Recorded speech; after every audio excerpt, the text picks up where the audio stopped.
What a gift it is to live inside of deep awareness, to feel such nuanced sensations in the body, to read the unseen mechanics of a room, and to be so attuned to reality that your literal physiology becomes your source of knowledge. But if you are someone running this kind of hyper-conductive hardware, you also know that this gift can feel incredibly heavy. It can hurt. For the past 9 months, I've taken my own sensitive body's pain points and questions into a deep dive, asking why a billion times over from every fractal layer. I did this to build a scaffolding of language for a reality that no one else had had the words to explain to me. I had to satisfy my own powerful inner skeptic. The result is a framework I call Science Plus. Science plus everything else from all the fields mixed together into something that finally makes mechanical sense. Today, we are using Science Plus to map the exact biophysics of how humans interact with each other's fields. We're going to look at the literal engineering behind what we call projection and the countermeasure your body naturally possesses, the human tuning fork effect. Let's look at the circuit board. To understand how we interact, we have to look past the physical skin. In Science Plus, you are not a solid object. You are a biological transceiver. Your fascia network, that vast, body-wide web of connective tissue, is actually a highly hydrated liquid crystal matrix. When it is clear and hydrated, it operates as an organic fiber optic cable network, routing your consciousness data through ultra-weak light particles called biophotons. You are a walking, breathing, radiant electromagnetic field. And every time you step into a room with another person, your field is interacting with theirs. But what happens when that interaction goes wrong? Let's look at the mechanics of what psychology calls projection. We've all been there. You walk into a room completely calm, or you sit down with a family member, and suddenly you are hit with a wave of intense, aggressive blame. They overlay an image onto you, accusing you of being the chaotic one, the angry one, or the problem. On the circuit board, projection is a literal hardware buffer overflow. When a person has spent a lifetime running on low voltage, heavily armored survival scripts, their fascia is dry, locked, and bound. They don't have the fluid conductive pathways to safely process intense emotional voltage or self-reflection. So when an uncomfortable truth hits them, it causes an immediate internal hardware crisis. Their fuses blow. Their internal awareness goes pitch black, plunged into sudden subconscious darkness. They literally cannot see themselves anymore. But if you are standing in the room with them, your fascia network is clear, your electrical resistance is low, and your DNA is steadily pumping out coherent biophotonic light.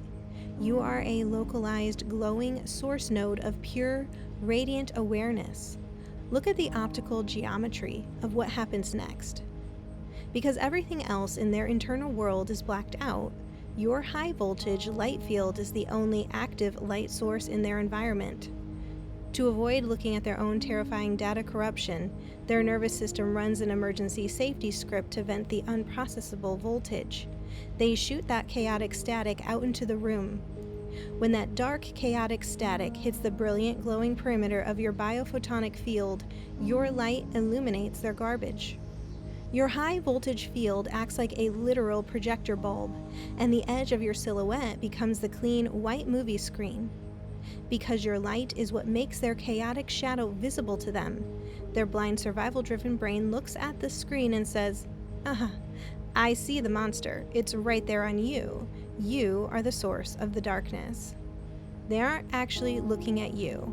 They are standing in a dark basement with a blown fuse, using your radiant light field as a movie screen to finally see the shadow of the monster they are running from inside themselves. We are about to talk through the countermeasure, what it looks like to turn projection inside out. But before we do, there is a vital safety warning you need to know. You cannot simulate a coherent field override using strictly your logical mind if your physical hardware isn't fully optimized to ground that much current. If you find yourself caught in an attack by a massive high-amplitude field, Trying to hold the line can be incredibly dangerous to your physical health.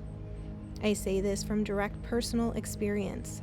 I held a flawless, firm boundary against an immense wall of incoming static. I was mentally prepared.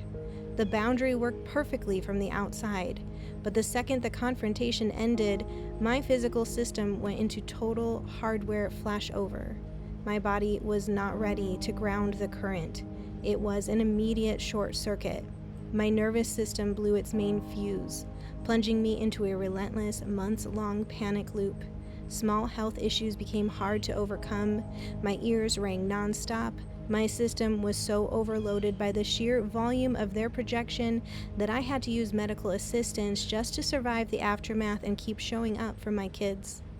This isn't a clever conversational trick. It is a literal state of serious physical electricity. If you try to force a high voltage standoff before your physical tissues are structurally ready to ground that specific level of current, you can quite literally fry your own wiring. Please use your own deep discernment. If you are not ready, do not try to be the superhero. Walk away. Protect your hardware first. But once that hardware is clear, there is a law in quantum wave mechanics. When a chaotic signal and a highly coherent signal occupy the same space, the coherent signal dominates. You do not have to be their garbage dump. When you hold a somatic boundary, when you listen to your body's no and refuse to match their low voltage manipulative scripts, your field puts immense electromagnetic pressure on their armored walls. If they want to stay in your presence, their nervous system has no choice but to interact with your high voltage field. You literally begin to degas their fascia. The sheer coherence of your presence forces their microvacuoles to open up, releasing their historic dried up survival charge. They are forced to format that unprocessable voltage into a high amplitude projection using your silhouette as a temporary grounding wire for their system static, initially blaming you for the resulting tension in the room. But if you hold your frequency, they eventually begin to match the code.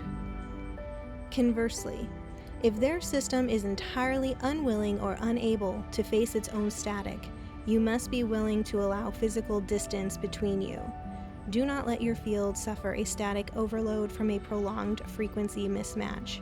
And remember, taking space from a heavily armored system isn't an act of punishment or cruelty. It is a profound act of mercy for both of your systems. Sometimes removing yourself from the grid is the only way to protect them from the literal destructive friction your high voltage frequency would cause to their fragile hardware.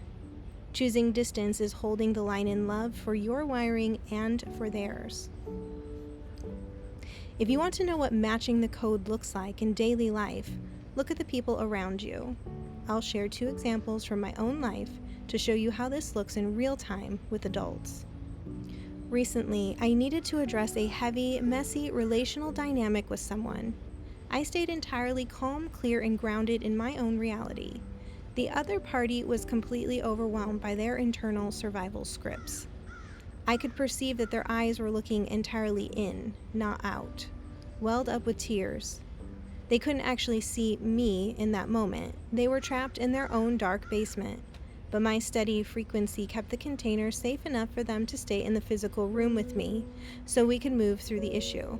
I was fully aware that they weren't interacting with the real me. They were interacting with their own projection. And while it felt a bit lonely, my optimized system felt safe enough to remain completely unaffected by their static.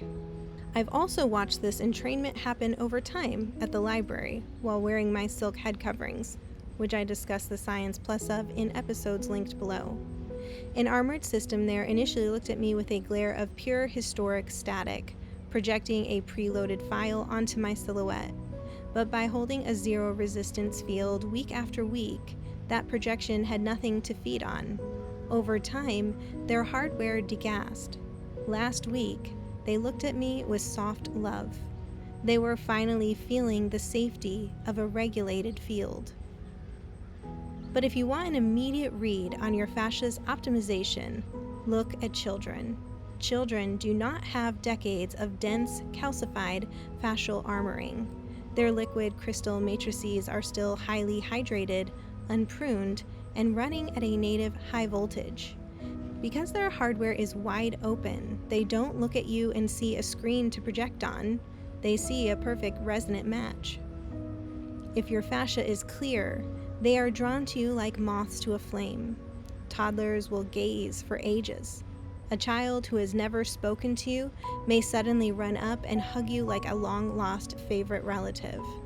A child may look you in the eyes, tell you their thoughts, and then calmly say, "Oh, you aren't my parent," and walk away without a shred of panic. Their clear lenses recognize absolute safety. When Jesus said, "Let the little children come to me and do not hinder them, for the kingdom of heaven belongs to such as these," he wasn't speaking in abstract, sentimental poetry. He was stating a strict law of non-local awareness. He was describing a state of human hardware, a system with zero internal resistance, a liquid crystal matrix completely free of historic armored compliance scripts, a transceiver so wide open and radiant that its biophotonic field is an undeniable magnetic signal of absolute safety to any clear antenna that walks near it. The moment the internal friction drops to zero, the native broadcast turns on automatically. The children don't run to you because you are playing a religious role. They run to you because their clear, unbraced systems recognize that you are running the exact same celestial code they are. This is the shift from merely experiencing the field to governing it. You are not a victim of the room's energy. You are the highest voltage node on the grid, if you choose to occupy your full volume. In the next episode, we're going to look at more science plus data on how reality really works. Until then, stop grounding their static, keep your channel clear, and thanks for stepping onto the grid with me.